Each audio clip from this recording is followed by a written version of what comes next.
Live from CEFCU Arena in Normal, Illinois, the ultimate destination if you are a girls basketball team in the land of Lincoln.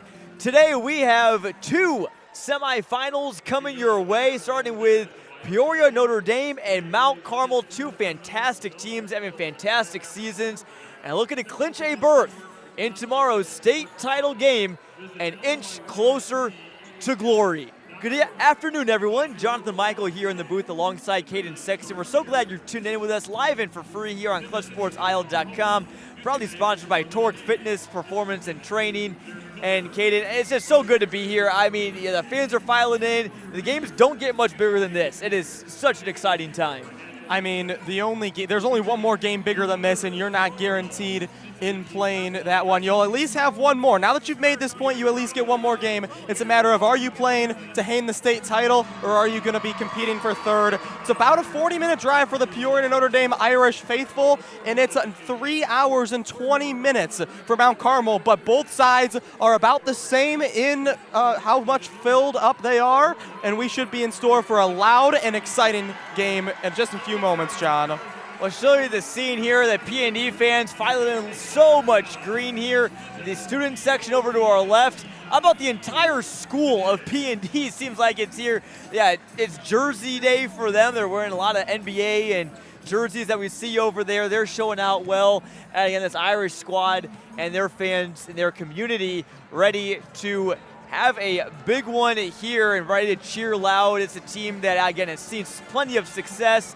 And, over the last couple of seasons, and the community support around them has been really, really cool to see.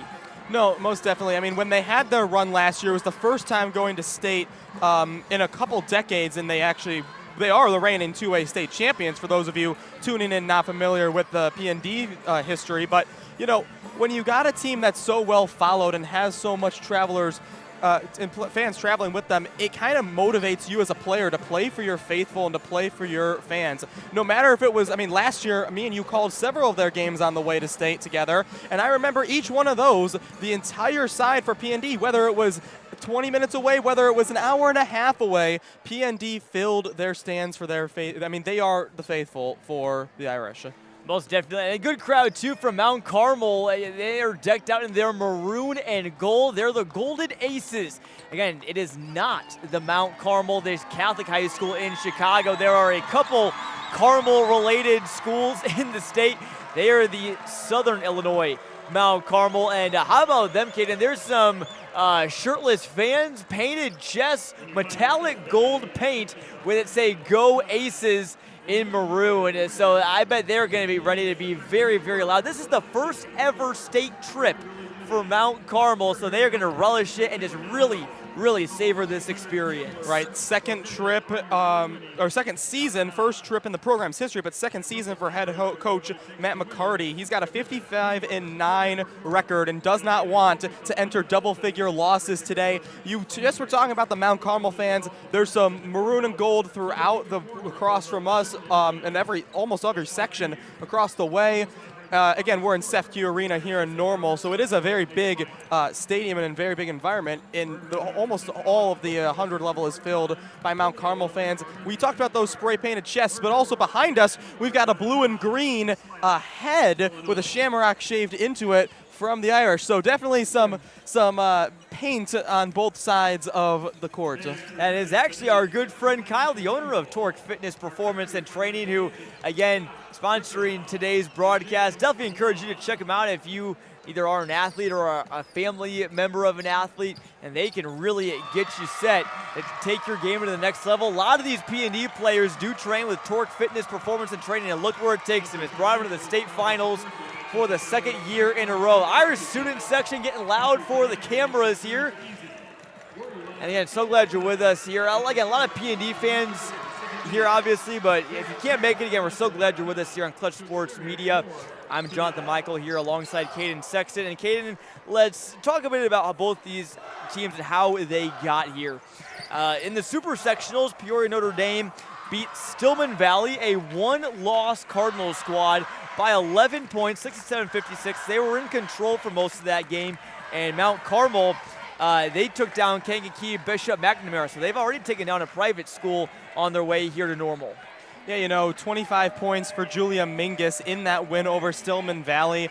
And, Bishop McNamara might have just been the biggest opponent that Mount Carmel has faced this year. I'm not going to call them the biggest, but they're definitely in that conversation, John. And so they've proven they're not here just based off of luck. They've proven that they've gotten the wins necessary to be in state. Most definitely. Again, PND, they came in last year. They hadn't been here before in a long time. They were kind of the newbies, and they ended up prevailing overall. Now they are the returnees, the only school. Well, they're also Nashville, who they beat in the state title, is also returning. They're playing after this.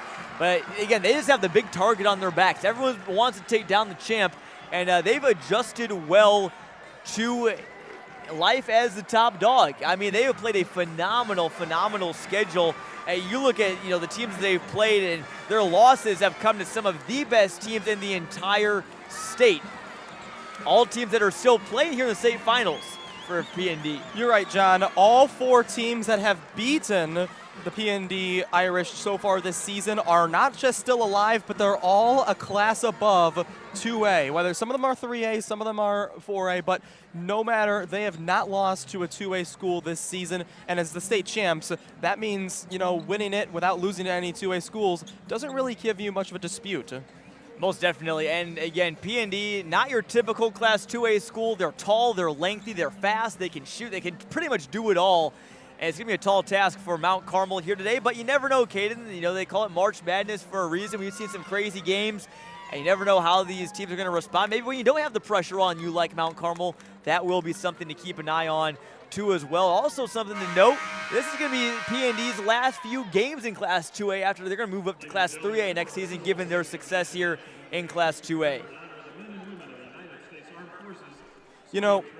PND's had an incredible run, and they, like we said, they were in state last year, but that doesn't change. Step aside for our national anthem and be right back here with live coverage from Peoria, Notre Dame, and Mount Carmel Class 2A state semifinals live here on ClutchSportsIL.com.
A wonderful rendition of the national anthem, and Caden, the entire Peoria Notre Dame student section was singing along with that.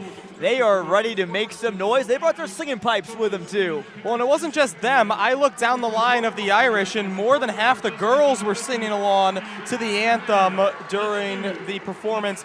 Back to my previous point, this team was in state last year, John, but it doesn't mean we see the exact same team. The defense in the beginning of the season took a hit. They lost senior Maya Wardle, who due to graduation, and Caitlin Cassidy Jr. last year got injured in her first volleyball game of the season. They had to switch to a zone early, and that's what's gotten them to this point, is being able to adjust, especially with the defensive, needing a little bit of a kickstart on defense.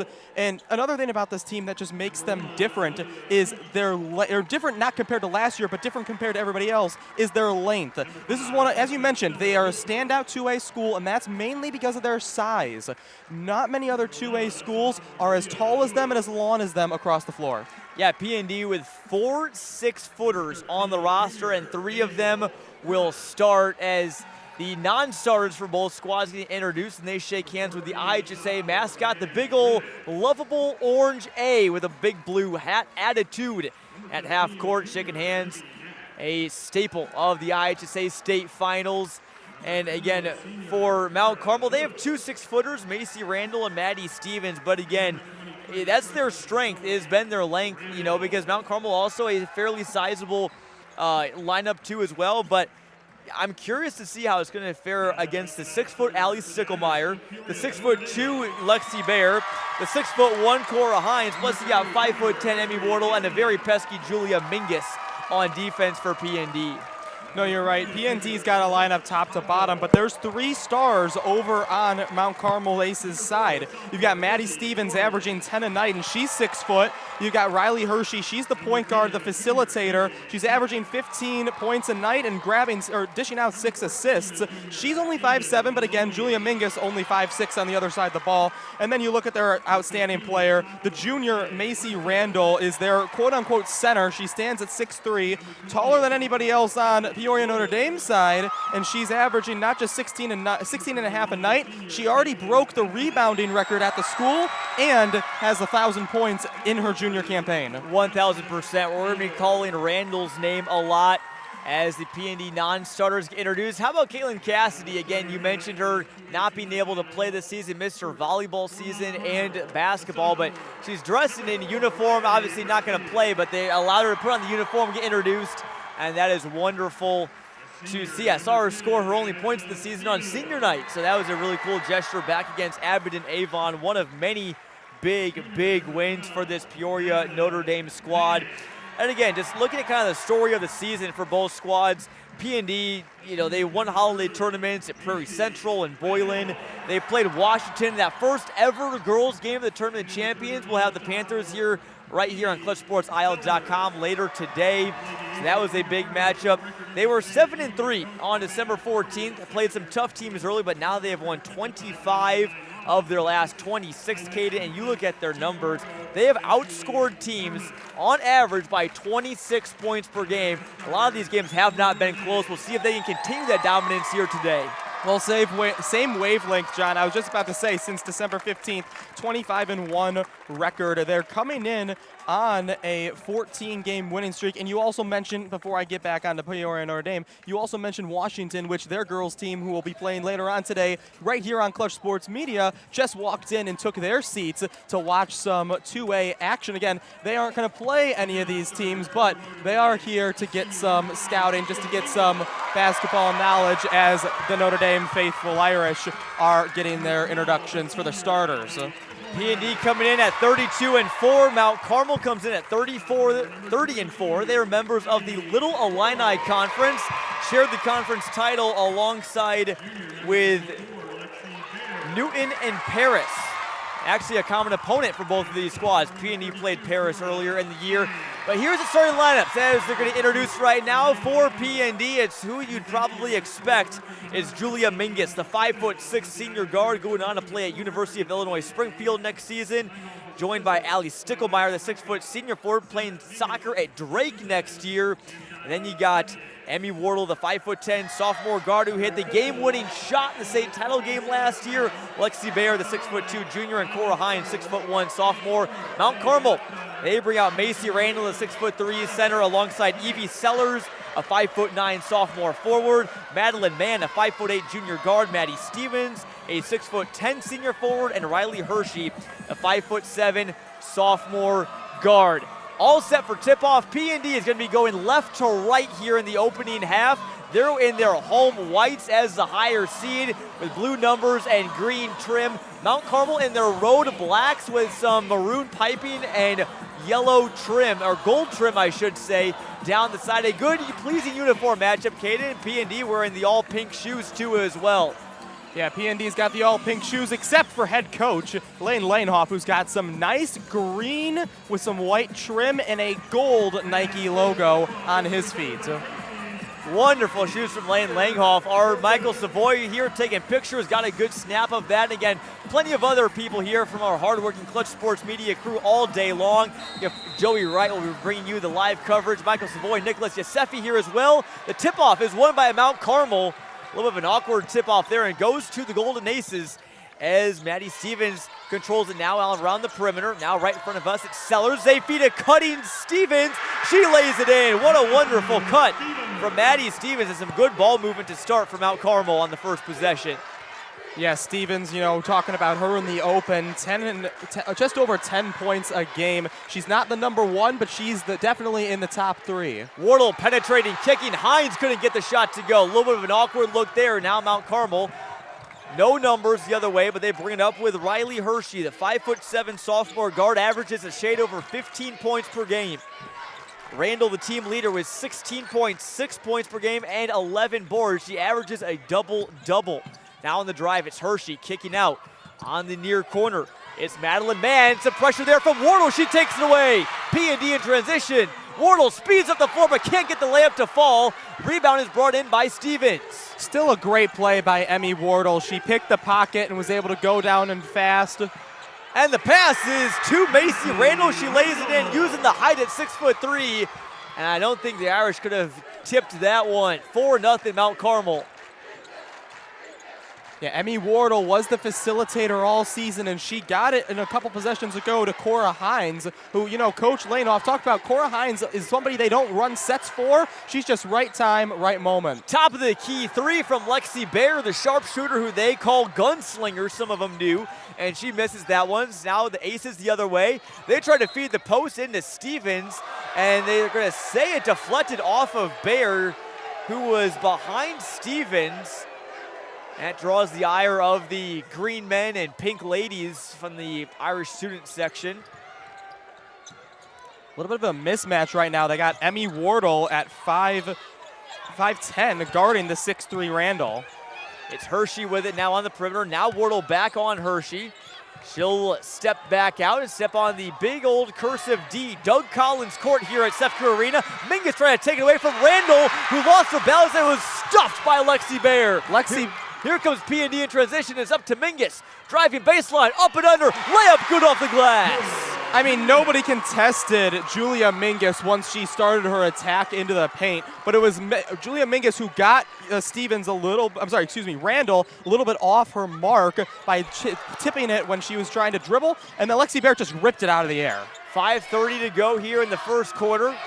P&D facing an early deficit. Good start from Mount Carmel just to see some shots go down. And again, this is their first time at state, first time playing on this court. Hershey nearly had it taken away, but turns around and knocks it down from the elbow. There hasn't been much contention on shots that haven't gone into the paint. And even Julia Mingus' shot in the paint went uncontested, John. The defense is kind of both sides.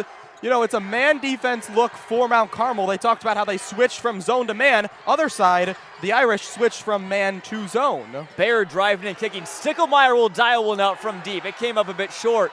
Rebounding going to Macy Randall there. Golden Aces now the other direction.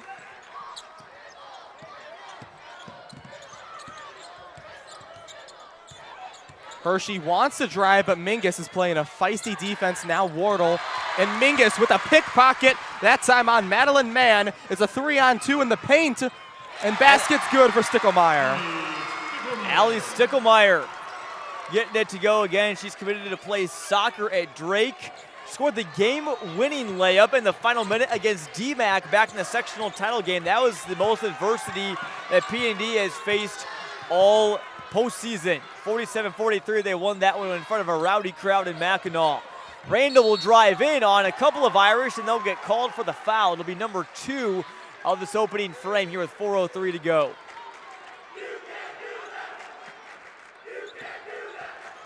So Golden Aces will inbound it here on the left side of the basket with Hershey.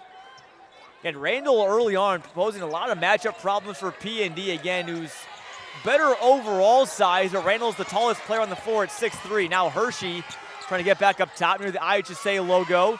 In some trouble, trying to feed Randall and bounce off of her. The pressure there brought by Stickelmeyer.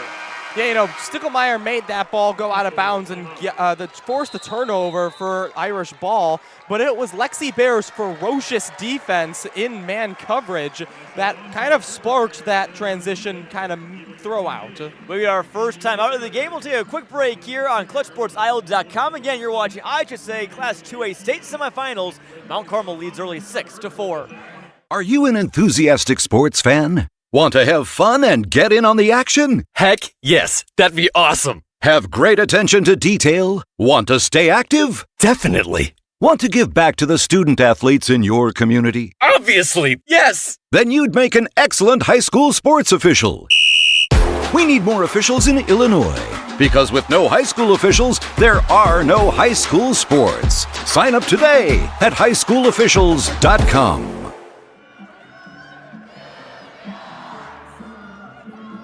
And welcome back inside SEFCU Arena. Mount Carmel leading Peoria Notre Dame early on, 6-4 in our first Class 2A state semifinal of the day. The second one coming up after this, obviously won't have it for you, but it will be Nashville against Chicago Phillips. And Nashville, a team that matched up with P&D in last year's state title game. I think many people consider them the favorites in that one, but again, you never know. Especially here in March, Kate. It's been such a fun week of basketball. It's been a quick turnaround for the both of us. We were both on the call for Peoria High and LaSalle Peru in the sectional semifinals for boys yesterday. The Lions winning that one, setting up a big sectional title game against Metamora tomorrow night that we'll have live and for free for you. You can watch that one on ciproud.com. That should be a fun contest, but right now, this one, you're not going to get much better than state. You're playing in SEFCU Arena. You're playing in unfamiliar territory. Even though you played here last year if you're PND, this is still not traditional playing grounds for anyone on the floor right now, and it makes it a little bit more uncomfortable. You got to just focus on what you can control, and that's basketball. The Golden Aces, again, in their first trip to state, have not missed a shot through the first 4.5 minutes so far. It's PND with the ball. Wardle driving into the lane, shooting and scoring. Wardle's not the person that's going to be the leading scorer every night. I mean, she only averages 9.7 a game, but that's because she's taken on her older sister who graduated last year and moved on to Eastern Kentucky's role, Maya Wardle, and became the facilitator. Great defense there from Cora Hines, fronting Randall, and they pass it simply right to her. Now Bear in transition will shoot a three. That one's off the mark. Under the long arms of Cora Hines. What an offensive board. They'll skip pass over. Mingus' three. And Irish have still yet to get it going from deep, kid. And that was a key we talked about. Drain those threes if you're P&D. They hit a lot of them against Stillman Valley in the super sectionals.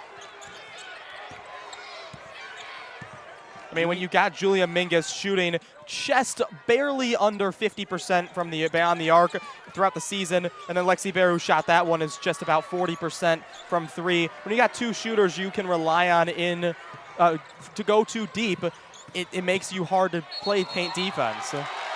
And Randall skipped into the paint and picked up her foot there. That's a travel, gives it back to the Irish. Back to Bear and Mingus, Caden.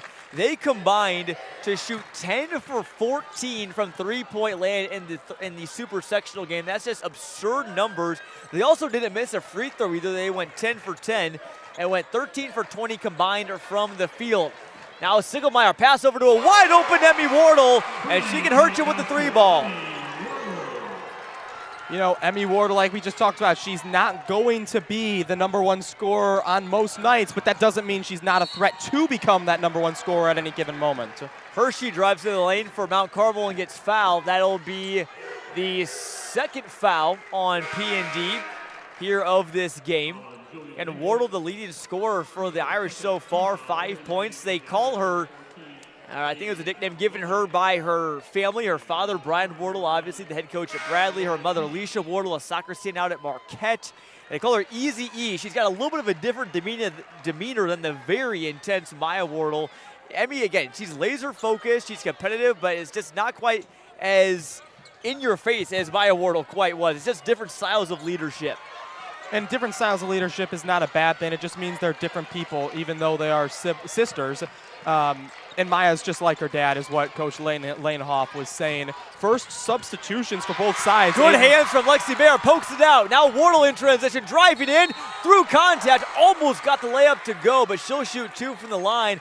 Big smile on the face of Emmy Wardle. She has been playing phenomenally here in this first quarter. She's going to get 2 shots. That ball hit the inside of the rim, but then kicked down back out. As I was saying, though, junior Aiden Maloney in for Stickelmeyer, the first switch for Lanehoff's Irish. And talking about the depth for both squads, Caden, as Wardle drops in the first free throw. Neither team is going to play a ton of players off the bench. P&D goes about 7, maybe 8 deep sometimes.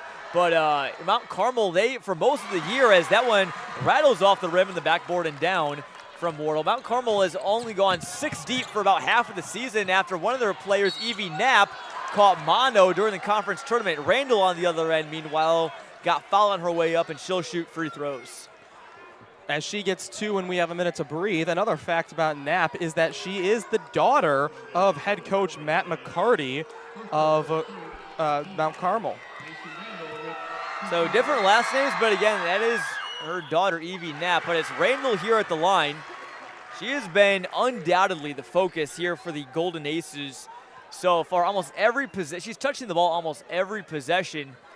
And, I think Mount Carmel, I think their game plan, I think they're going to try and use their size to their advantage. Randall goes 2 for 2.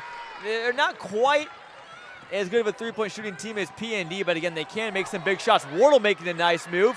Hines a baseline jumper, nothing but net. Yeah, and to go back to Mount Carmel really quickly, a quote from Matt McCarty is, "I've got 3 of the best players in our school's history on this team," and that starts with Macy Randall, the 16.5 point per game player who is a junior, has already got 1,000, and the school's men's and women's rebounding record. Unbelievable play there from her. She finds a nice pass over to Madeline Mann, who was left wide open on the weak side. No help on the other block there for P&D, and they nearly turned it over, but Mingus was there. She's tossed it back in, but into the hands of a Golden Ace. Now it's Olivia Peach, the freshman guard, off the bench. She turns it over back to Mingus. Back and forth we go here in Normal. Mingus will dribble it out outside the perimeter. She's got Randall on her. Mismatch there. Randall goes in the paint, leaves Mingus open, and an air ball into the hands of Cora Hines, who puts it back up and in. Hines with 4 quick ones for P&D. And that's what Lanehoff told us Hines is going to do. They're not going to draw many sets for her. Either Emmy Wardle is going to find her, and that's going to be her points, or she's going to be grabbing the rebounds and putting them back up. It's right place, right time for the sophomore. So it's a 15-10 Irish lead. They're starting to make their shots. 3 ball on the way from Peach, rattles out. Offensive board to Mann, had it blocked away. She hands it off back to Riley Hershey, who drives in. That one no good. Randall had it in her arms, but then lost it. Back to P&D. Yeah, Maloney kind of grabbed that ball in the scramble, but it was Emmy Wardle with the block. And she drives in, and no shot. There is the horn sounds on quarter number 1. 15-10, P&D leads. Been a quick moving quarter so far, but a good start for both teams, and a competitive game so far in today's Class 2A state semifinal. We'll take a quick break again. Be right back here on ClutchSportsIL.com. We are the NFHS. That stands for the National Federation of State High School Associations. But really, what we stand for, together with the IHSA, are the 333,000 high school sports and performing arts students in Illinois. And so, we stand. We stand for the runners, debate team members, and basketball players. We stand for their coaches, officials, and adjudicators. We stand for the drummers, football players, and actors. We stand for the golfers, singers, and swimmers. We stand as the national leader and advocate for these essential activities and all who participate in them and make them possible. Because it is our purpose to ensure that high school students get to play, perform, and compete together. To learn more about who we are and what we stand for, visit nfhs.org. Are you an enthusiastic sports fan? Want to have fun and get in on the action? Heck yes, that'd be awesome. Have great attention to detail? Want to stay active? Definitely. Want to give back to the student athletes in your community? Obviously, yes! Then you'd make an excellent high school sports official. We need more officials in Illinois. Because with no high school officials, there are no high school sports. Sign up today at highschoolofficials.com. Welcome back inside CEFCU Arena, where Peoria Notre Dame leads Mount Carmel 15-10 after one quarter. Winner gets a spot in Saturday's state title game against either Nashville or Chicago Phillips. And we'd like to remind you today's broadcast is brought to you again by Torque Fitness and Performance. To elevate your performance to an all-state level, and the proof is in the pudding. And a lot of these Irish players do train with Torque. Train with Torque. To schedule an assessment or for more information, call 217-855-0508. And the owner, Kyle, who's here for P&D. Again, it was that fan you mentioned that got quite the hairdo. He's dyed his hair blue, got some shamrocks dyed into his hair. I mean, just an unbelievable show of support for this P&D Irish squad, again, as they have had plenty of fans here in Normal. Irish working it around. Aiden Maloney giving it over. Lexi Baer dribbling right. Put up a one-handed shot at the free throw line. Rebounded by Sticklemeyer. Her shot is off the glass and no good, and they're going to get Maloney for an over-the-back call there on Macy Randall. You know, I liked the shot there from Lexi Baer. It was a little bit awkward with only one hand and being a little bit deeper out for a normal one-handed shot. But she was but she knew she had her teammates in the paint and would be able to get some magic happen if it dropped. So the Golden Aces will bring it back up, a chance to make it a one-score game. Again, strong start to the game for them, all things considered. Shot 6 for 15 from the floor, but just 1 for 7 from deep. Mentioned that they can start knocking down threes. Maybe they can hang here with the Irish. Here's a drive on the far side. Irish in a little bit of a zone defense here. They'll feed down low. It's Madeline Mann kicks it back out. Now here's Maddie Stevens driving in. Great defense from Sticklemeyer without fouling. Ball is on the deck. There's a scrum for it between Maloney and Stevens. It's a jump ball, and that favors Mount Carmel. You know, when you have a zone, it's a lot harder to drive into the paint, but they felt very comfortable there just trying to execute at the hoop. And that's something this Mount Carmel team does, is they can shoot the three, but they have a lot more players comfortable under the basket. They inbounded it to Randall, and she fumbled it off of her foot. Now Baer the other direction. High off the glass. Her shot no good. Mount Carmel's done a great job defending in transition, Kate, and these buckets have been pretty hotly contested, and they throw it away. Again, trying to get it to Maddie Stevens, or rather Randall, down in the paint. Yeah, Emmy Wardle with some tight defense. Again, it's not easy if you're 5'10", trying to guard the 6'3" center for Mount Carmel, but her defense was what allowed that ball to go out of bounds in the Irish to just get a free possession.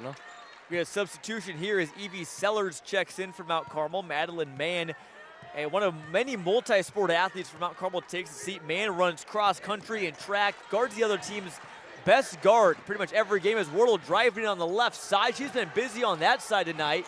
Layup is no good, but another second chance for the Irish. It's Baer with it, spinning, baseline, feeding Mingus for a triple. Still can't get one to go.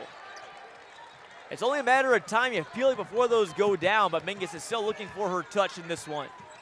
And again, it's a new stadium, and it's not just it's a new stadium, it's a big arena, not really one of your typical high school gyms. It makes you feel like you're at the college level because it is a college stadium, but nonetheless, something you have to get used to, and used to quickly if you want those threes to fall. Drive in, and the layup is up and good from Riley Hershey. It's a three-point game. Now Baer did a nice dribble move on Hershey. Step back three was off the mark, and the Irish are now 1 for 9 from behind the arc. I mistakenly said that was Mount Carmel that was 1 for 9 behind the arc, but it's P&D. Mount Carmel is 0 for 1 from three-point land, 5 for 9 field goals tonight, as Baer, or one of the Irish players, is going to get called for a reach there on Randall. That's their second foul of this second quarter. It is going to go on Lexi Baer, and the second that whistle got blown, John, looked over at the ref in shock and disbelief. As she could not believe that one there, as they'll inbound it Here to Mann. It was tipped on the inbound. We talked in the open about that length and how it can disrupt the passing lanes.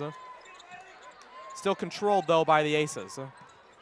That foul back on Baer was number 1 for her. No one with 2 fouls so far. Here's Hershey elevating for a deep 2 ball.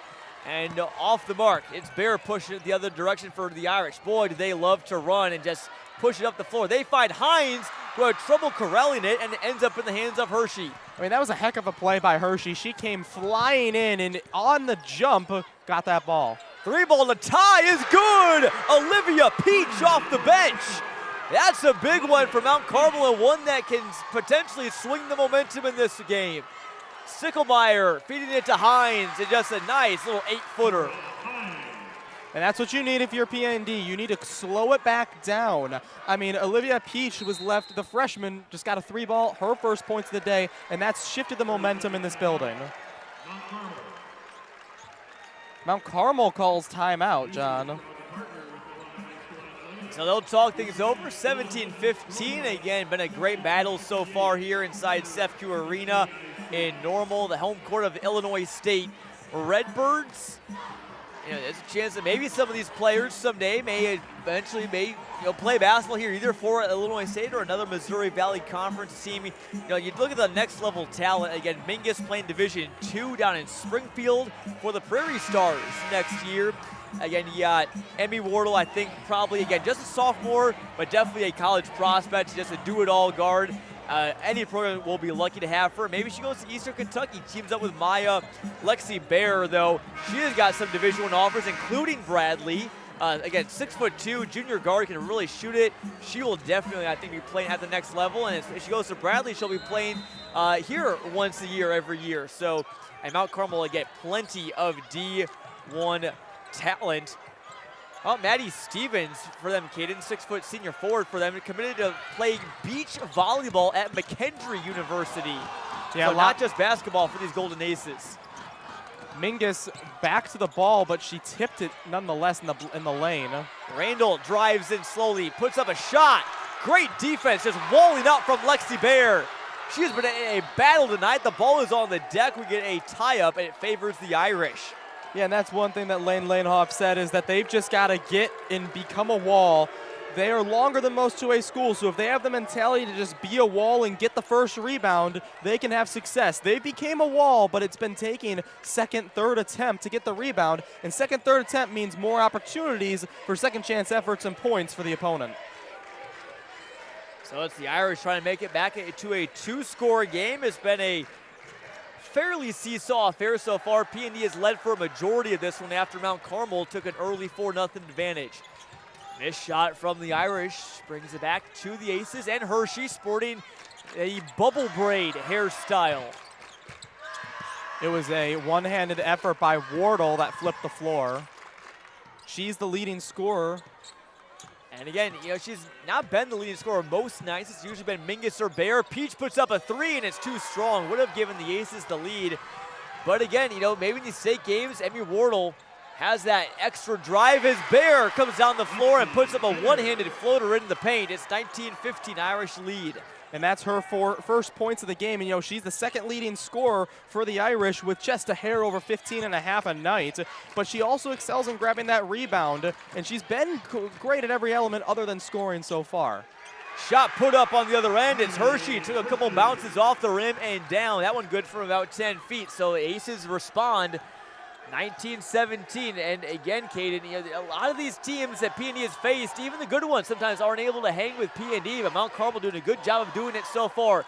Mingus slices into the lane and scores another floater. Mount Carmel is just leaving that spot right in front of the free throw line open, and P&D has burned them multiple times from the same spot. Right, we've seen some one-handed misses from there, but we've also seen some incredible makes, just like Julia Mingus there, and the confident shooting of PND, no matter where they're at in the game, no matter how they've been doing, what trend they're on the score sheet, they're always confident. Here's a drive from Hershey, had it blocked away, and bounces off of the Aces and back to the Irish. That will make a lot of their fans happy again. Their fan section here about, I would say, probably more than 75% full.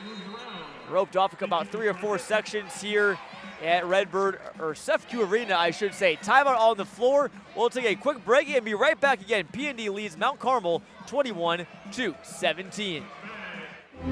High school sports don't just happen. There's a ton of work that goes into every single athletic event. And we have our school's athletic director to thank for a lot of it. Thank you. For scheduling officials, so I can always play the game I love. For ordering quality athletic equipment, so I can stay safe on the field. For mentoring my coaches, so they can be the best role models for me. For coordinating transportation, so I can get focused for the big game.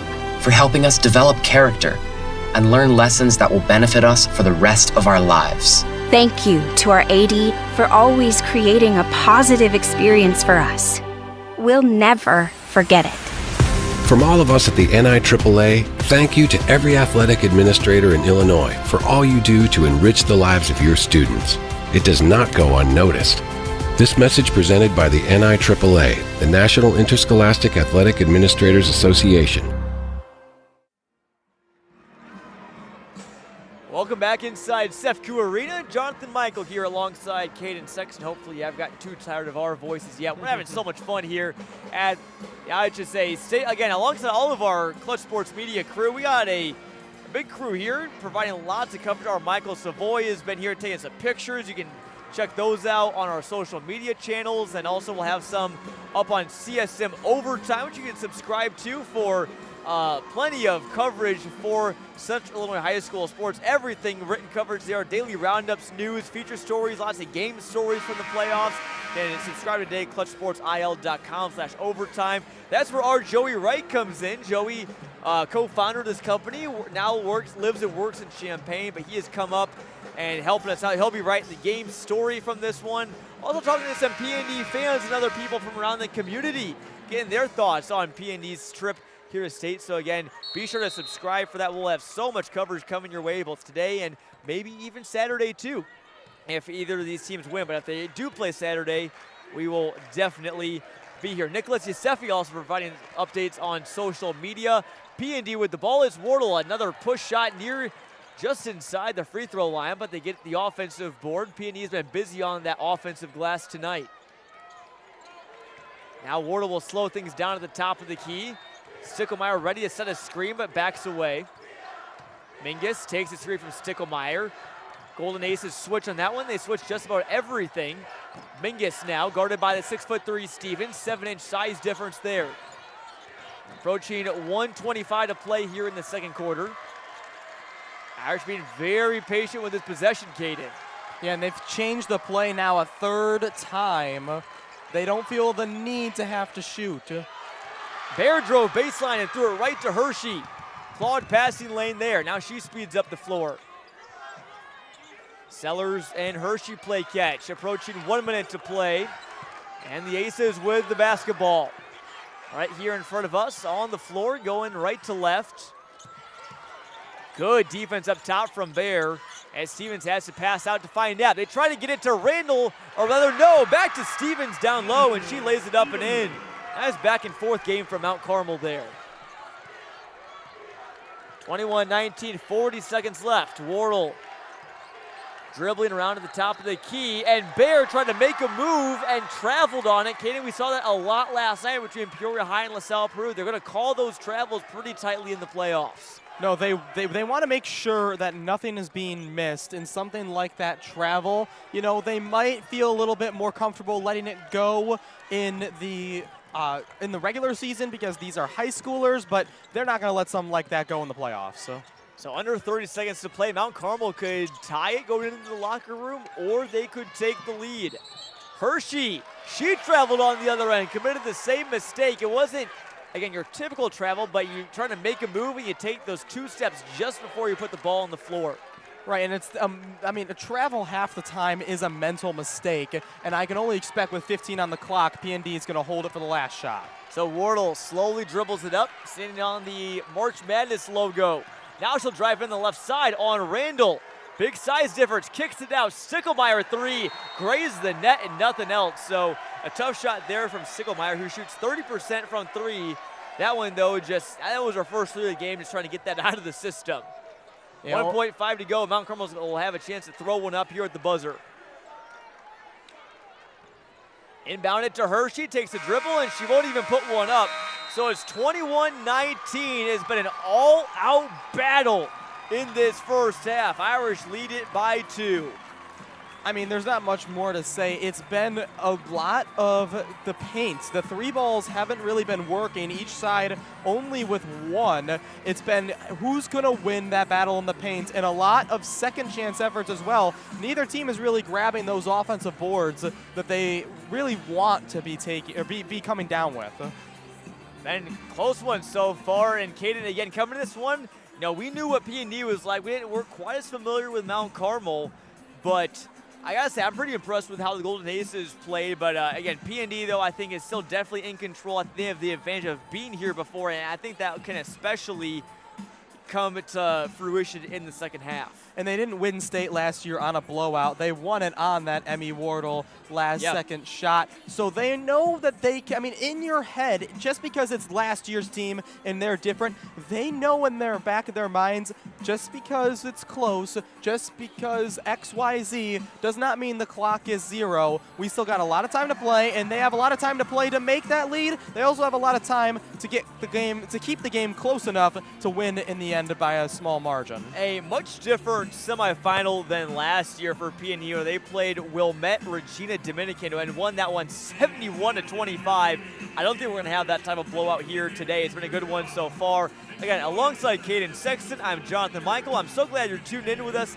here today and listening along. It's been a fun one so far. We'll step aside and take a quick break and keep things going here at halftime with a look at some scores, or some stats rather, from that first half, and more coverage here from CEFCU Arena in Normal. Stay tuned, folks. We are the NFHS. That stands for the National Federation of State High School Associations. But really, what we stand for, together with the IHSA, are the 333,000 high school sports and performing arts students in Illinois. And so, we stand. We stand for the runners, debate team members, and basketball players. We stand for their coaches, officials, and adjudicators. We stand for the drummers, football players, and actors. We stand for the golfers, singers, and swimmers.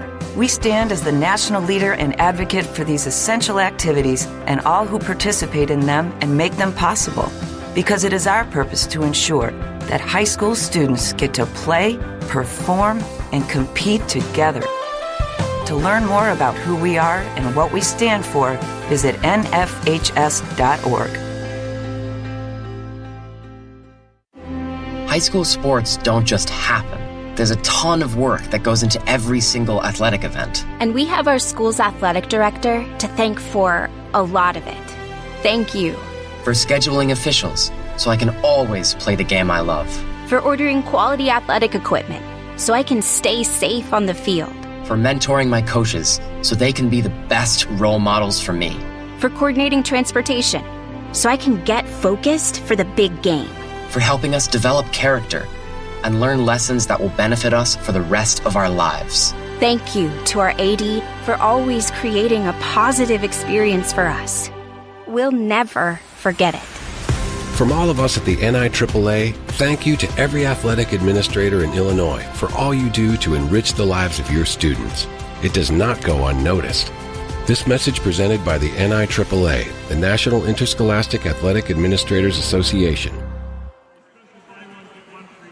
Welcome back to CEFCU Arena in Normal, Illinois. Clutch Sports Media happy to have you on board for live coverage of the IHSA Class 2A Girls Basketball State Finals. Peoria, Notre Dame, and Mount Carmel in a good one. P&D up 21-19 at halftime. Joey Wright in to take you through the halftime break. We've got about 8.5 minutes left until the teams will return to the floor.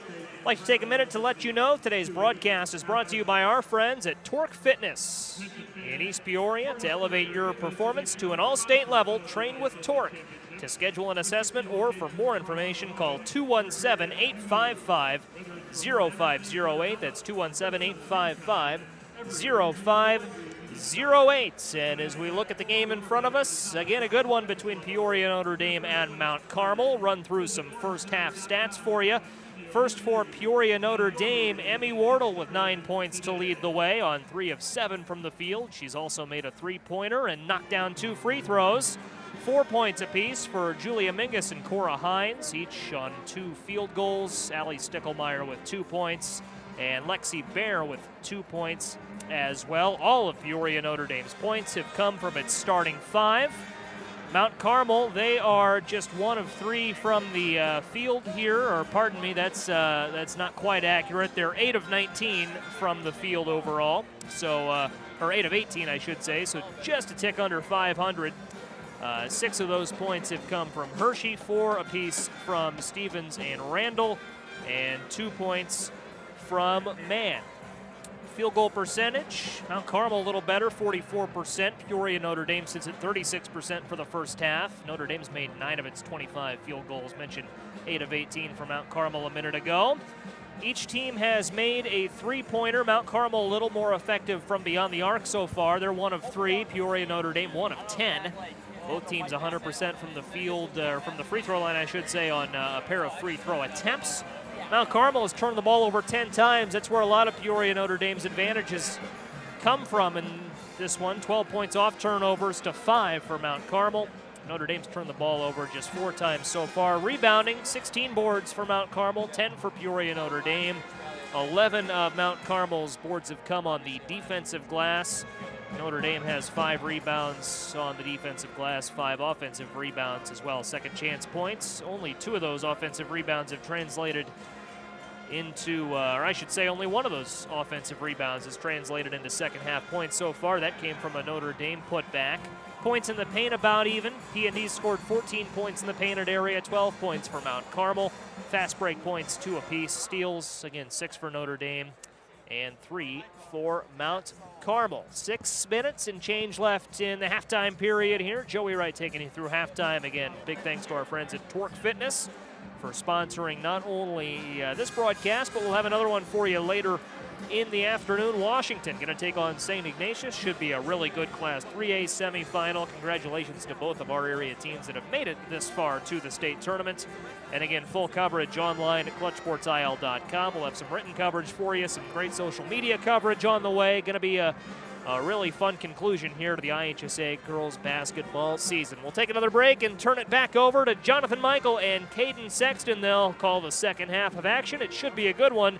Notre Dame 21, Mount Carmel 19, with 16 minutes left in one team's pursuit of a Class 2A state title. We are the NFHS. That stands for the National Federation of State High School Associations. But really, what we stand for, together with the IHSA, are the 333,000 high school sports and performing arts students in Illinois. And so, we stand. We stand for the runners, debate team members, and basketball players. We stand for their coaches, officials, and adjudicators. We stand for the drummers, football players, and actors. We stand for the golfers, singers, and swimmers. We stand as the national leader and advocate for these essential activities and all who participate in them and make them possible. Because it is our purpose to ensure that high school students get to play, perform, and compete together. To learn more about who we are and what we stand for, visit nfhs.org.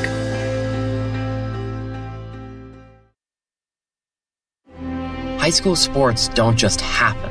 There's a ton of work that goes into every single athletic event. And we have our school's athletic director to thank for a lot of it. Thank you. For scheduling officials, so I can always play the game I love. For ordering quality athletic equipment, so I can stay safe on the field. For mentoring my coaches, so they can be the best role models for me. For coordinating transportation, so I can get focused for the big game. For helping us develop character and learn lessons that will benefit us for the rest of our lives. Thank you to our AD for always creating a positive experience for us. We'll never forget it. From all of us at the NIAAA, thank you to every athletic administrator in Illinois for all you do to enrich the lives of your students. It does not go unnoticed. This message presented by the NIAAA, the National Interscholastic Athletic Administrators Association.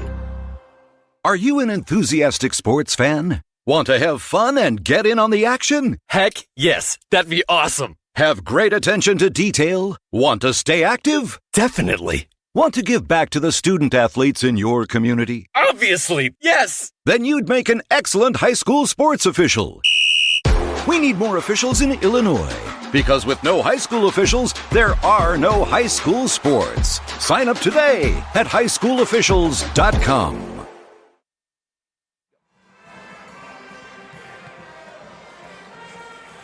Welcome back inside SEFCU Arena. Jonathan Michael rejoining the booth here with Caden Sexton. I want to thank Joey Wright for taking over a bit at halftime, taking you through some first half numbers. Again, really can't thank Torque Fitness Performance and Training enough for sponsoring today's broadcast. They're located in East Peoria and can help you elevate your performance to an all-state level. No joke. To schedule an assessment or for more information, call 217-855-0508. Especially, you should hit that up if you are in Peoria, you're an athlete, maybe you know an athlete, maybe you're not even from the area, and say, hey, maybe my granddaughter or niece, nephew, whatever, is a high school athlete or, wants to be playing at this level someday. Well, Torque Fitness Performance and Training can certainly, undoubtedly help get you there.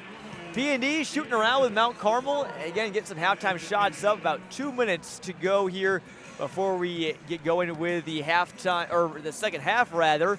And Caden, overall, what would you say is just maybe some big keys for both teams going in here into the second half?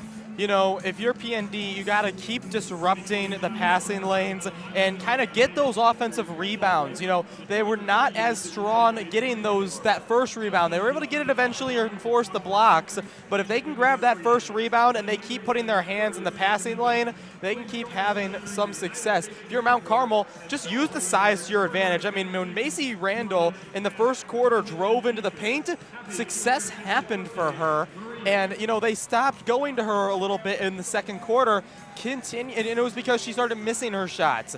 Get her confident, get her comfortable, and let her just keep draining because there's nobody that can guard the 6'3" without having a second help. And if you have to, if you're guarding her with on a double, then Macy Randall can just kick it out to the open girl. It's definitely Randall's been a problem, but again, just 4 points for her, and P&D has been defending her well in the paint and making those passing lanes tough here today. Caden, again, fast-moving game so far. It's so fast-paced, but while we have a quick break, I want to shout out something really cool about this Irish squad here today. Many people that are close to P&D know that Coach Lane Langhoff, his mom, always brings cookies to every P&D game, and she's always been a fixture every P&D game, bringing cookies. And she was an athletic director, secretary at Winnebago High School, where Lane Langhoff went to. And she was there for 36 years, came down to P&D.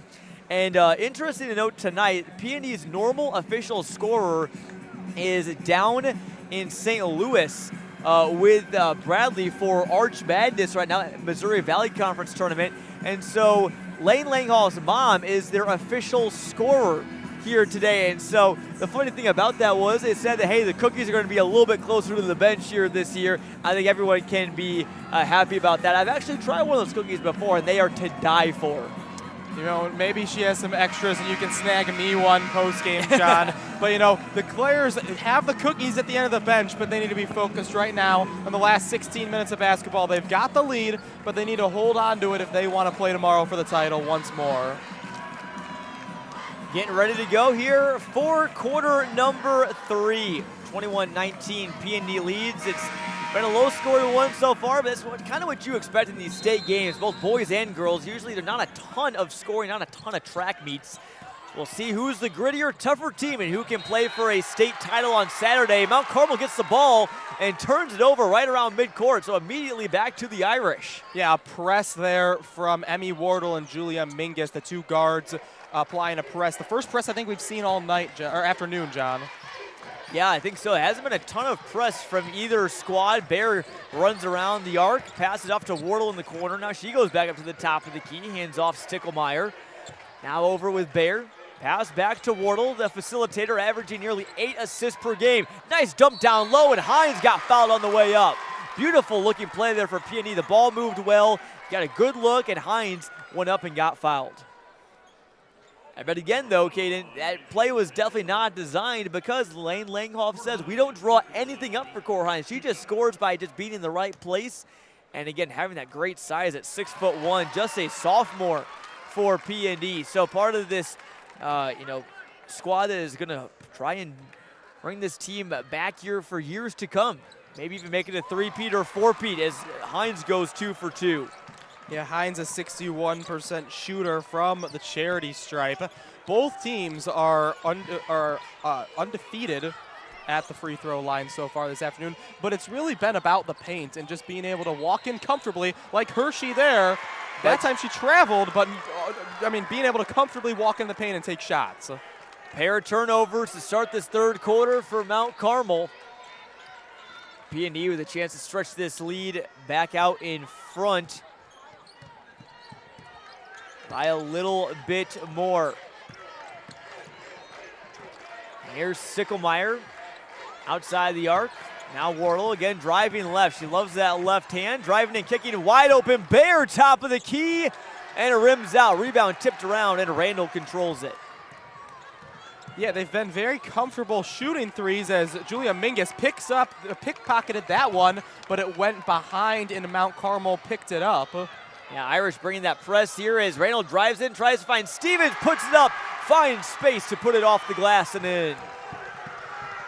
And now Wardle with transition pass. Looks like she found Sticklemeyer there and she'll get fouled. So 2 quick fouls on Mount Carmel here. 6:54 to go in the third quarter. Irish leading by 2. Their largest lead was 5. That was at 15-10. They led with 35 seconds to go back in the first quarter. Sicklemeyer makes her first free throw. She shoots. She doesn't shoot many free throws, Katie. Just 4 for 7 on the entire season coming into tonight. She makes number 1 right there. And the second one is also good. Back up to a 4-point lead for P&D. And Irish bringing back that press. Sellers inbounds it. Randall facing some pressure. Almost travel. P&D bench jumps up and says we wanted that travel, and it was awfully close. It was close, and it was also the first time they brought more than just the guards on the press. Hershey drove in on the left side and had her shot semi-stuffed. Bear drives it up. Cross court over to Sticklemeyer. Left wide open for 3. Doesn't take it. Cross court over to Mingus. Ball moving very well for P&D. It ends in a baseline jumper for Sicklemeyer, who finds the bottom of the net. Yeah, it was just a mid-range shot, but it was a wide open mid-range shot and a timeout called by Matt McCarty to stop the quick bleeding. A good start to this third quarter for P&D, Caden. You know, a 2-point lead. I'm sure they probably wanted to lead by more going into halftime. Now you're kind of starting to take advantage of it. And we talked before this game, we thought P&D might come out really fast. They jumped out to a 10-0 lead in their last game against Stillman Valley back in the Super Sectionals. But overall, it's been pretty nip and tuck so far as the popular hit Fiend by Playboy Cardi comes over the loudspeakers, and the Irish fans and the Mount Carmel students also getting hyped for this one as well. Interesting fact about this, Katie, you go back to the P&D Stillman Valley. Stillman Valley was a team that was pretty much state ranked most of the season. Mount Carmel has been on the radar. They've received some votes during some weeks, but they didn't even receive a single vote in the most recent AP poll. So maybe a little bit of a slight underdog, slight Cinderella story, but again, they come in at 30-4 on the year.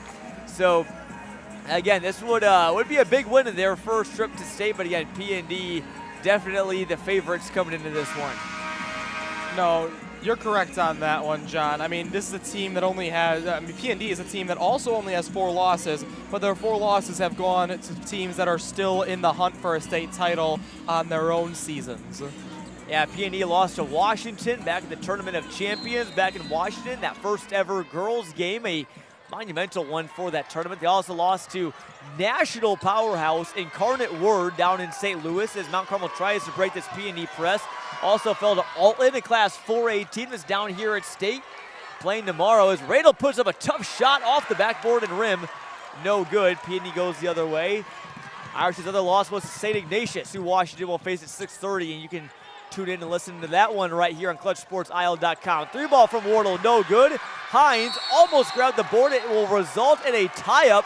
It favors P&D. She tipped it into the hands of Mann and just went right to it, put her hands on it, and that'll cause the jump ball.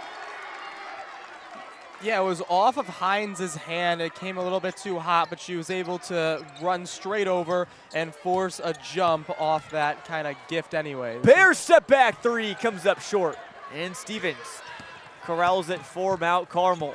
Yeah, Bear and Mingus both still looking for their first 3. It doesn't mean, Peoria Notre Dame obviously still on top, but that deep beyond the arc shot hasn't been working for them.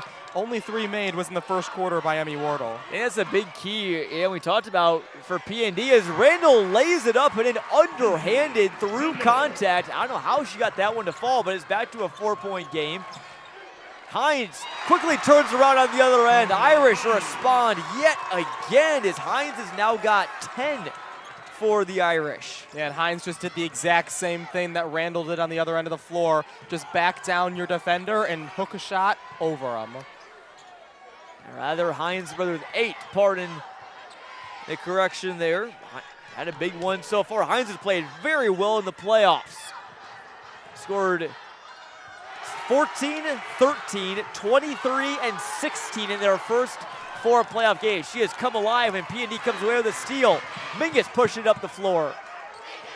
Finds Wardle on the wing. Here's Bear, another 3. That time it goes. That's the one you need to get going if you're Lexi Bear, and that might open the floodgates a bit, Caden. Yeah, that's just her second made basket of the game.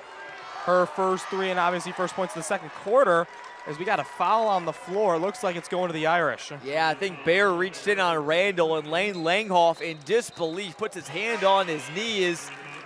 So that'll be the first foul on P&D. Irish students chant, "We can't hear you." That was a big 3 from Bear, just to electrify the team, the crowd, the bench.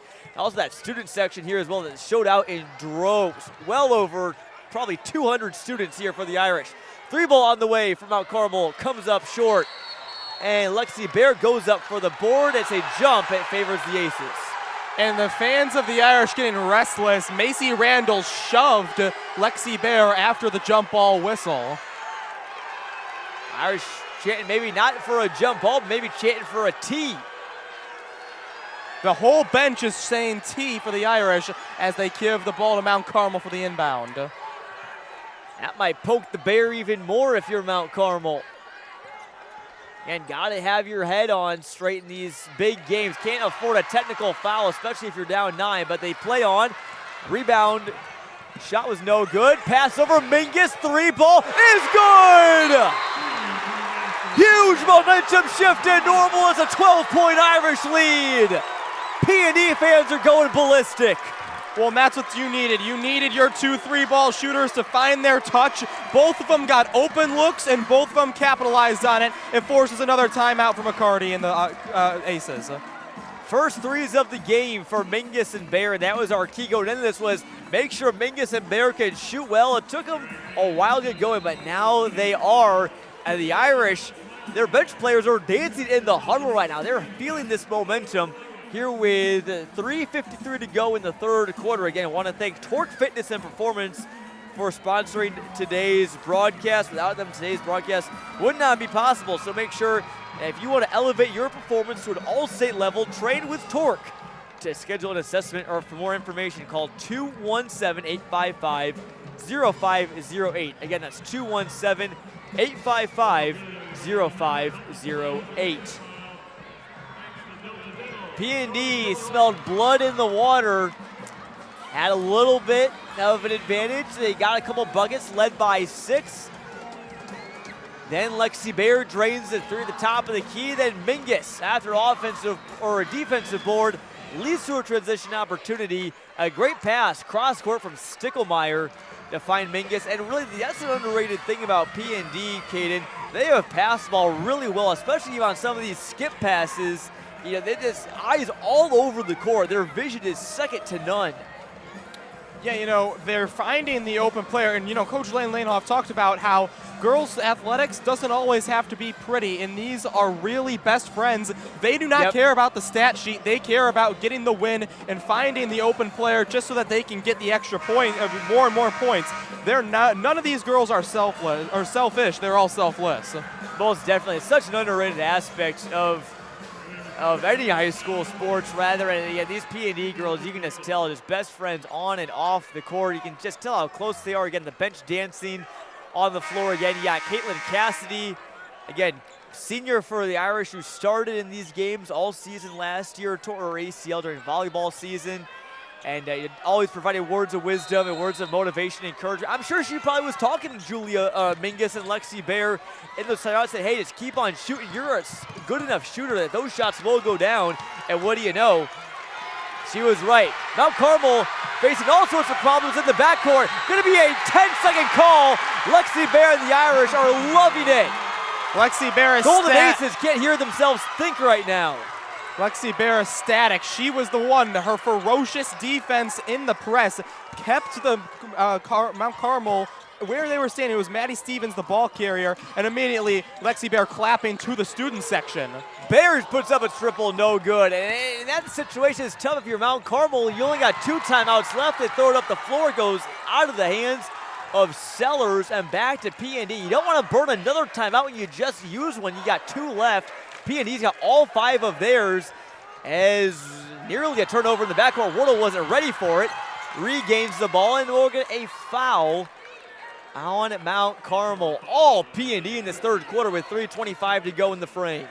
Riley Hershey, Macy Randall, Evie Sellers, 2 sophomores that they were the last foul, they're the last turnover, and it's, it might be the youth catching up to them.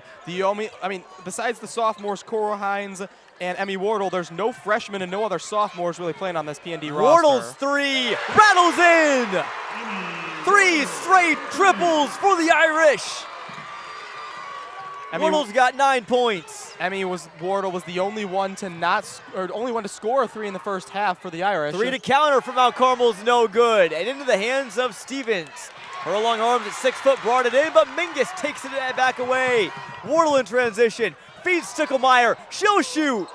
That one does not get the roll, and we'll get a foul on Cora Hines, battling with Randall there for the board. But boy, does it pay having experience in these types of games. I think we're seeing it again coming to fruition. Yeah, and Julia Mingus is the shortest starter, and I think the shortest player that's been on the floor so far for the Irish at 5'6", and she just walks right in, takes the ball out of your hands, gets the steal, and it gets that transition opportunity for Sticklemeyer. Mount Carmel certainly frazzled right now. This P&D press giving them all sorts of fits. They get it across the timeline that time. Randall's got it, crosses over on Baer, tries to feed the post, and it rolls into the hands of Olivia Peach. She turns around on Wardle, who blocked it from behind, but they're going to get her with a foul. Number 3 this quarter on P&D. Her father's face behind us, a little bit disbelief, John. We've gotten a lot happened, but back to when you mentioned that comment about McCarty doesn't want to call another timeout because he just used one. He was screaming and trying to get them calm down, he was screaming. And they're playing a little bit slower pace now. They've taken that deep breath, and now they're able to kind of just work and play their type of basketball with these free throws that should kind of get them a little bit more in the right space and back into this contest. And again, the threes is not just big on the scoreboard for P&D, but also just in the fact that it gets your students, your fans involved.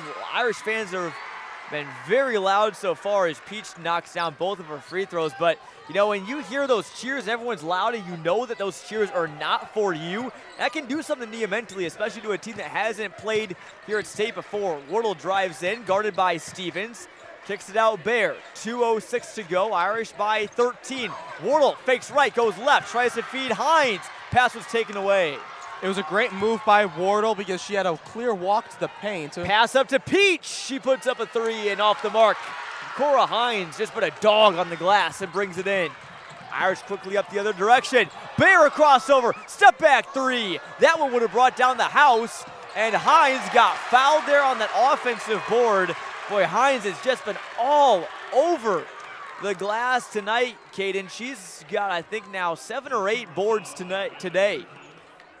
Yeah, Riley Hershey with that foul. She's the first to get to 3, John. She had 6 points in the first half. Hasn't scored here late, but that's the point guard. That's the facilitator for Mount Carmel. If you have to start limiting her because of fouls, it's going to be trouble. Layup put up and no good from Wardle. Rebound to Randall. This was a 21-19 game at halftime. Irish outscoring the Aces, who turn it over there. Their cross-court passes haven't been quite on point as P&D's, and they have outscored the Aces 17-6 here in this third quarter, Caden. They're 1 for 8 in their last 8 field goals. John, this is becoming a mental game. Mount Carmel is in their own heads. Once P&D kind of took off and got a lead, they just need to calm back down and get focused on one play at a time, one possession. Aiden Maloney into the game for the Irish. We've only seen one player off the bench for both squads. It's been Maloney for P&D and Peach for Mount Carmel. Worrell gets a screen for Hines, off to the left elbow. Hands off Bayer behind the arc. She'll drive and kick. Hines a baseline shot, and Peach made it tough. Back to the Aces. Hines saved that one, but it went right in the hands of Black and Maroon. Hines tracking towards the double-double. 45 seconds to go in the third quarter. Irish lead by 13. Randall crossing over. Hines some good defense. Wardle reaching in, trying to take it away, but Randall puts it up and puts it off the glass and in. Randall with 6 for the Aces. You got to feel good about the defense you play on her, though, if you're P&D. Bayer will dial up a triple. Drains it. Gives the Michael Jordan shrug. Says, why not? How do you guard that? It's 6'2" and can shoot. Bayer brings so much to this P&D squad. 41-27 Irish. Bayer's touch wasn't there in the first half, but she's confident now, and the team already has 4 threes in this frame. Undersland to play at Mount Carmel.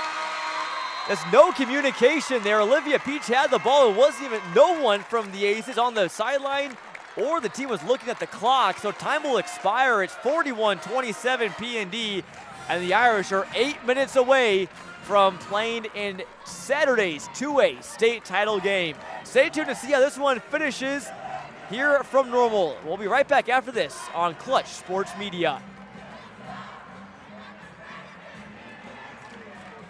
High school sports don't just happen. There's a ton of work that goes into every single athletic event. And we have our school's athletic director to thank for a lot of it. Thank you. For scheduling officials, so I can always play the game I love. For ordering quality athletic equipment, so I can stay safe on the field.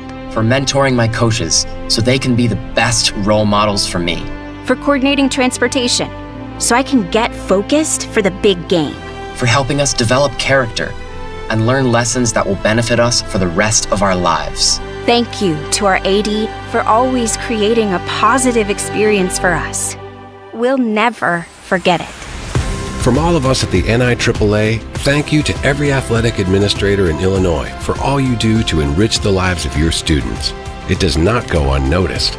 This message presented by the NIAAA, the National Interscholastic Athletic Administrators Association.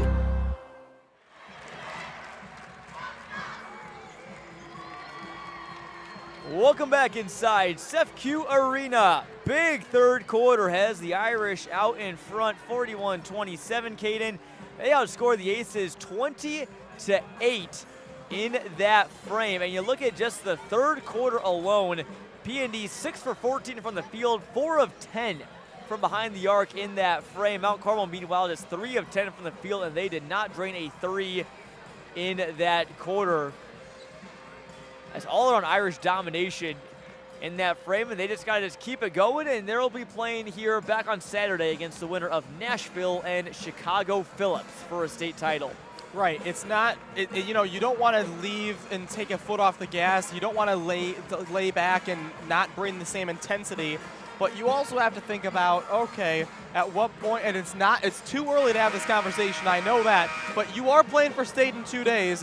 It's not a lot of rest, and it is the final and biggest game of the year. When do you start giving some breathers to your group? You've only had one player come off the bench if you're lane off. The Irish's players have been bringing it all game long, and really that press, Caden, but really changed the game. Again, didn't really pressure much in that first quarter, or second quarter. Maybe didn't want to just show your hand. And they dialed it up in the second quarter and just blitzed Mount Carmel there in that third. 14-point lead. Irish start with the ball. Bear up top, guarded tightly by Peach. Mount Carmel's got to play some aggressive, maybe even at times risky defense. Wardle drives and kicks. Mingus three, nothing but net. Another three for Mingus. It's her 10th point, and she's got the same confidence Lexi Bear's feeling. Mount Carmel tried to pass up to Randall. It was blocked by Hines. I think the confidence has spread throughout the whole team right now, John. And Randall is gassed for Mount Carmel. Wardle puts up a three. It's raining triples in Normal. Irish can't miss. Everyone draining threes. It's a 20-point lead. You only got 2 timeouts left if you're McCarty, but you gotta use one soon to stop this bleeding. You're already down 20. You got the time to make the comeback. We saw it in Metamora with Metamora a couple days ago. And it's going to be tough, though. They pass up Stickelmeyer in transition, lays it in with the left hand. What a run from the Irish. Tipped out. Oh, good defense from Mingus. And Mount Carmel just doesn't have an answer right now, Caden. P&E just ratcheted up the pressure. They'll inbound it. Hershey will take it across half court. Drive in, poked out. Mingus. Ball is on the deck. We get a tie up. It favors Mount Carmel. But going back to that first half, Caden, Mount Carmel found early success. They got the ball in the paint. They got the ball to Stevens. Randall was a big factor. P&D has played phenomenal defense on her. They've held her to just 6 points. They've been really aggressive in just swatting the ball away from her as Stevens gets that layup to go for the Aces. Back on the other end, Mingus, 3-ball, rebounded there from Randall. Her line today right now, 8 points, 11 boards. Averages 11 boards a game, but averages 16 points. Shot there missed, and it was 6 minutes to play. P&D will bring it up. Mingus puts up a three. Why not? Oh, rattled out. Touched every bit of the rim. Yeah, these players right now feel very comfortable shooting, and they can make them. Mingus is a 50% 3-point shooter, and just a hair. I mean, she got the ball in the basket. It just couldn't fall through the net.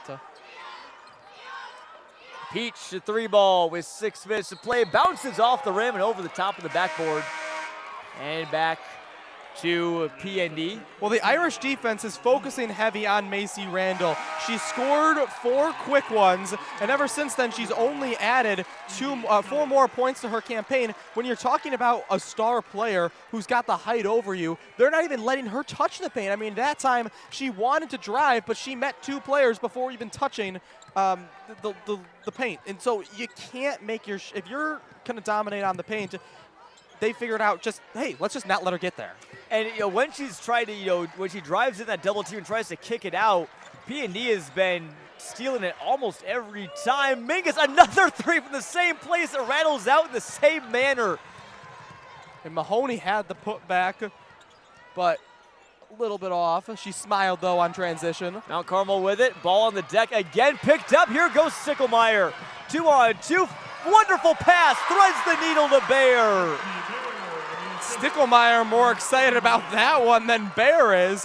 Stickelmeyer averages 2 assists a night. And just letting her teammate get more on the board, and that's what we talked about earlier on, John. They are they're like a family. They just want each other to succeed more than themselves. So Irish with 3 in double figures. Mingus and Bear with 10. Layup put up on the other end is good from Randall.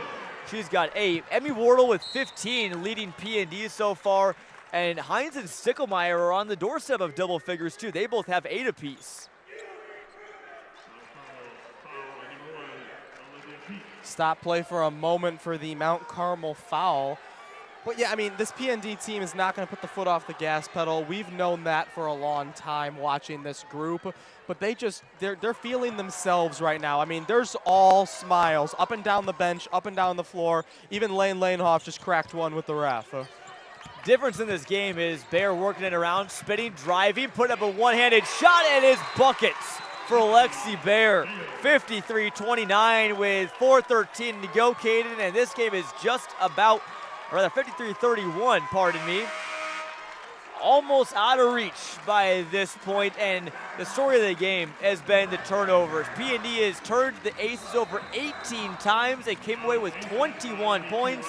Meanwhile, the Golden Aces have just 5 points off turnovers, and they've only turned over P&D 5 times. Right, and there's been some mental mistakes in the third quarter that kind of resulted in those 18 turnovers for Mount Carmel, but it's really the steals of Mingus and the ferocious press by Wardle, Mingus, but especially Lexi Bear. Yeah, Bear has been just a demon with the press here today. P&D has scored 13 fast break points to Mount Carmel's 2. As Brian Wardle getting interviewed here, a lot of people are chanting BU. Our Braves are going to have a big weekend ahead. They'll be taking on the winner of Murray State and Evansville down at the MVC tournament. Kaden, I'm going to be excited to stay tuned for that one, but their game time tomorrow is going to be at the same time. I got a much bigger one between Metamora and Peoria High. Again, week not done yet. We'll have Washington's game against St. Ignatius here for you at 6:30. Live and for free audio coverage from Normal on ClutchSportsIsle.com. Then tomorrow, definitely want to tune in as Metamora and Peoria High will play for a sectional title in boys basketball. CIProud.com, the place to be for that one. We'll also have the link to it on our website. Make sure you can find that one and tune in to watch that one live and for free. And then, barring a miraculous comeback, we'll be back here on Saturday, Caden, for at least one state title game with P&D and maybe even one more for Washington, too, as well. Again, the Panthers have showed out and they're showing their support to the Irish as well. A lot of respect between those two programs. You know, Washington and P&D, we've talked about it already a couple times. They played earlier on this season. They're going to be opponents next year to get to state as P&D will move up to 3A. This is their second to last game in Class 2A because of their success. And the Irish are going to bring the press right off the Mount Carmel inbound. We got 4 minutes and 10 seconds left before P&D, unless something crazy happens, P&D gets their names called for state tomorrow. 3 ball there off the mark for Stevens, and the Irish go back down the floor.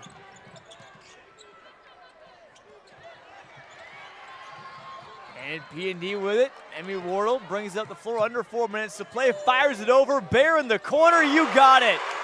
Lexi Bear clapping her hands, and she cannot miss in the second half, seemingly, Caden. Well, and she's been making her threes, and she hasn't been looking at her bench. She's been looking right behind her at the student section. She's been shooting in the corner, right where P&D's students are standing, and everyone, she's getting excited and showing off her energy to her classmates. As she makes a block there in the paint over Randall, and another one on Stevens. Back-to-back blocks, and now she dribbles it down the floor in transition. Irish defense has been all over the place in this second half. And as Wardle feeds it off to Bear, 3 minutes to play. Katie, you look at what the Irish average. They average 62.6 points per game. They allow 36.6. And usually you expect it to be tougher in the playoffs and maybe some closer games. But in the playoffs, the Irish, this is what they've done. They have maintained right about those same numbers in the playoffs. This is what they've been doing all season long. This is nothing new for them, and really it's not like they've hit a roadblock and struggled in the playoffs. They have just been dominating so far. As the Aces are working around, Riley Hershey feeding it in to Stevens, puts it up, no good. Rebound from Lexi Bear. They'll push it across the timeline. Sticklemeyer, cross-court pass. Amingus, another corner three, comes up short. And she finds her own miss. We get a jump, and it favors P&D.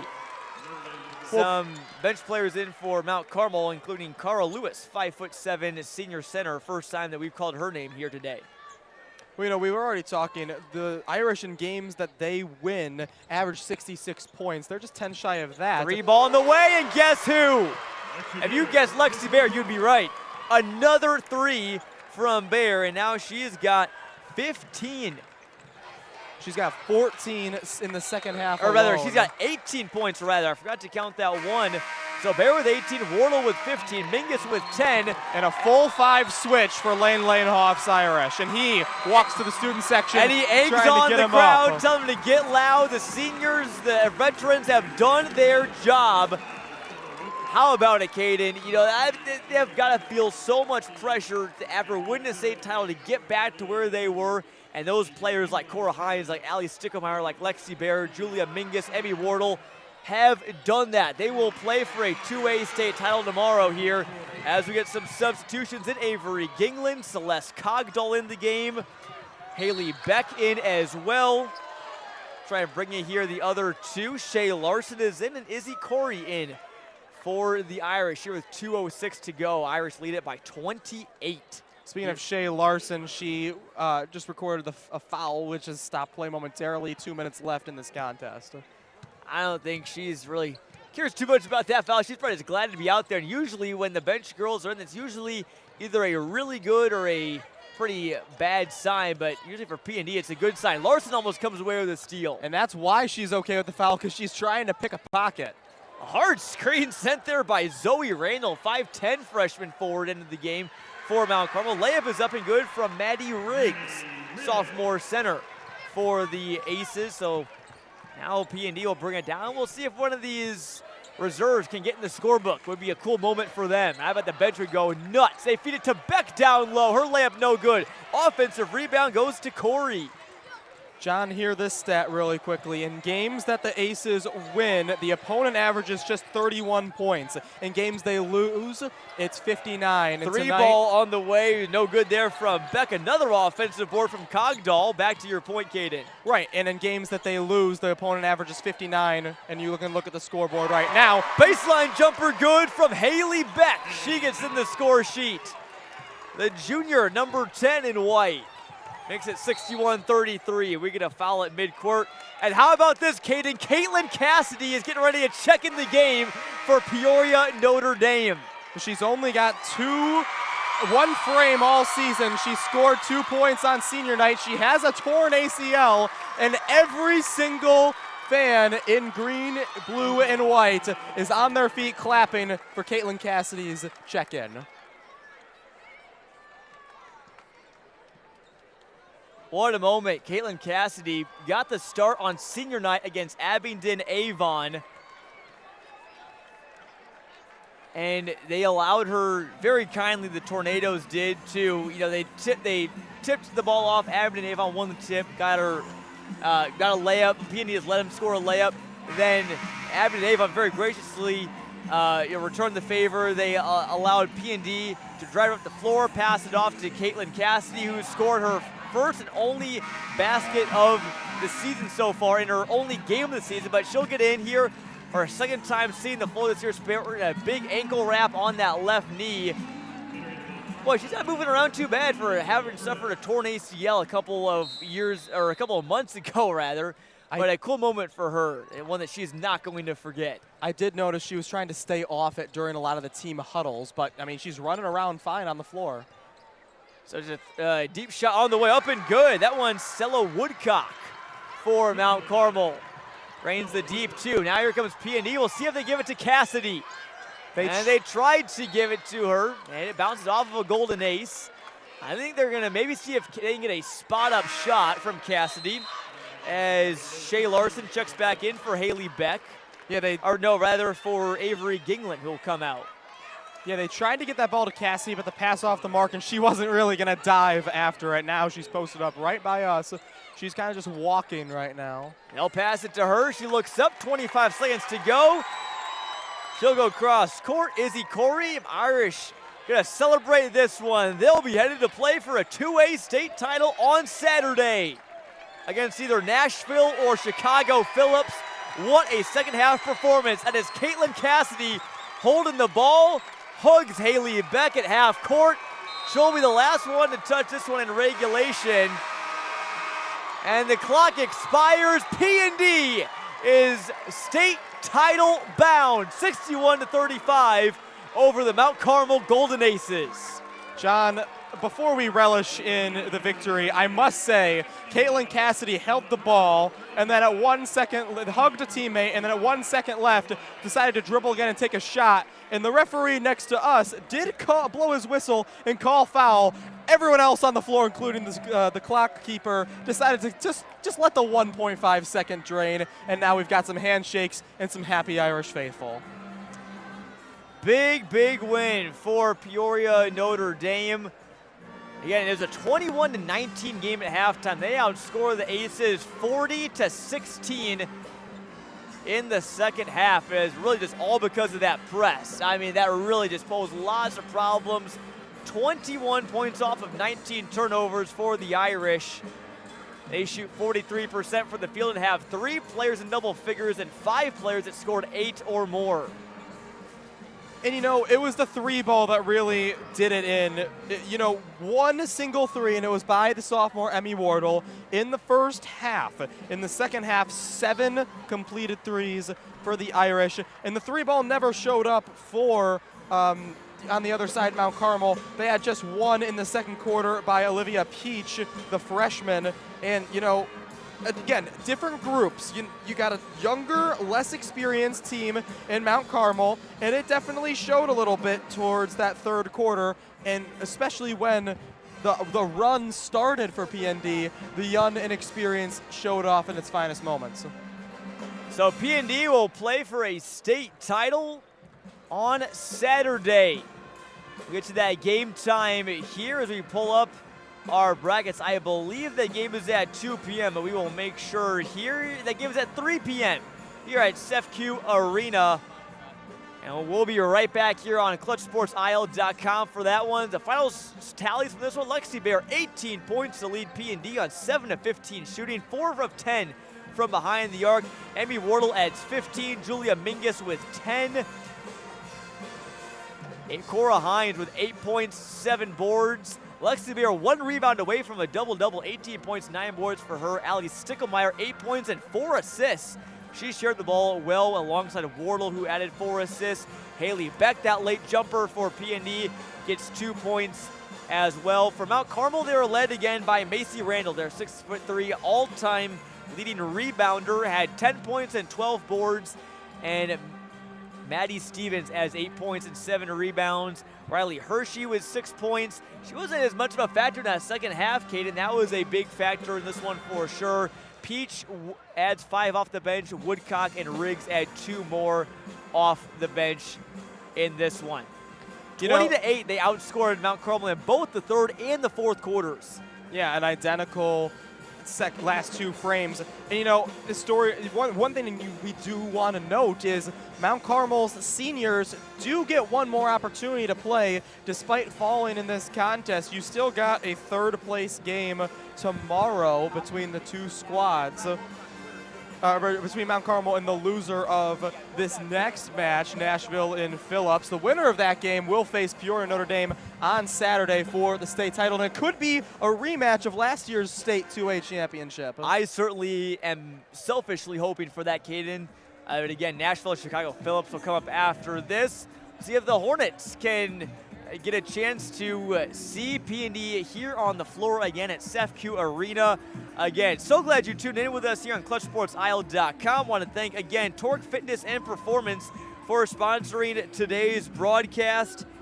And again, to elevate your performance to an all-state level, train with Torque. To schedule an assessment or for more info, call 217-855-0508. Again, that's 217-855-0508. Kaden, any last final thoughts before we close the books on this one? You know, both sides had their pluses and their minuses in the second half, but Lane Lanehoff and the experienced state team was able to have conversations, and I think mainly centered around feel confident about the 3 ball. You're good enough shooters, they will eventually fall if you keep taking them. The youth of Mount Carmel kind of caught up to them in that third quarter with those mental mistakes, and it was too much of a variable to make a comeback in the fourth. Now you're looking at an Irish team who gets to play to continue to hold the title of state champions for the second year in a row and just keep that title, not hand it over to anybody else.